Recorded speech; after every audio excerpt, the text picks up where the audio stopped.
अगर विश्व का राजनीतिक पटल में सबसे बड़े नौटंकीबाज का नाम लिया जाए, ड्रामेबाज का नाम लिया जाए, तो मुझे कहने में कतई हिचक नहीं है कि इसमें Oscar award goes to Kejriwal ji. आप बताइए किस प्रकार से आर्टिफिशियल इंटेलिजेंस में भी वो कुछ दिखा रहे थे, बाद में मालूम पड़ा थप्पड़ भी पड़ रहा है उनको उसमें। और उसी प्रकार आज जिस प्रकार की हिमाकत केजरीवाल जी ने की है, ये अक्षम्य है। अरविंद केजरीवाल जिन्होंने बांग्लादेशी और रोहिंग्याओं के साथ हमारे पूर्वांचल के बंधुओं को कंपेयर किया है। 17 दिसंबर को पार्लियामेंट के अंदर, जब पार्लियामेंट चल रहा था, उस समय भारतीय जनता पार्टी के यशस्वी राष्ट्राध्यक्ष एवं राज्यसभा में हमारे नेता हेल्थ मिनिस्टर आदरणीय जेपी नड्डा जी ने बहस के दौरान एक प्रक्रिया के विषय में चिंता की और चर्चा की कि किस प्रकार भारत के संविधान में वोट जोड़ने का और वोट काटने का ये प्रावधान है।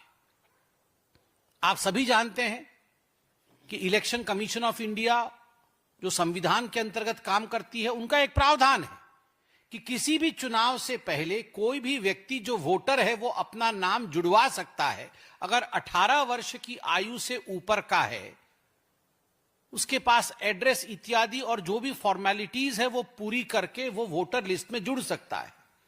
ठीक उसी प्रकार यदि किसी की मृत्यु हो जाती है, कोई कहीं और से आया है, उसके पास परमानेंट रेसिडेंस नहीं है, या जो उचित कागजात होने चाहिए वो नहीं है, या डबल जगह वोटिंग है उसकी, तो उसके प्रक्रिया के अंतर्गत उसके नाम को काटा जा सकता है, उसको डिलीट किया जा सकता है।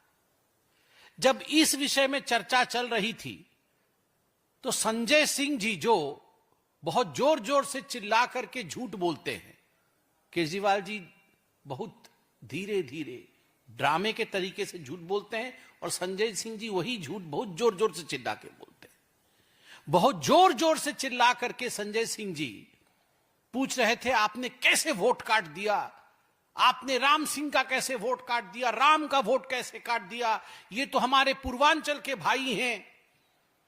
तो माननीय अध्यक्ष जी ने कहा, प्रक्रिया है, एक प्रक्रिया है जिसके अंतर्गत ये कार्यवाही होती है। उसके उत्तर में जो उत्तेजना संजय सिंह जी ने दिखाया और जिस प्रकार से उन्होंने पूर्वांचलियों को रोहिंग्या और बांग्लादेशियों के बराबर में लाके खड़ा किया है, ये छटपटाहट दिखाती है अरविंद केजरीवाल की। अरविंद केजरीवाल जानते हैं कि इस बार वो दिल्ली की चुनाव हार रहे हैं।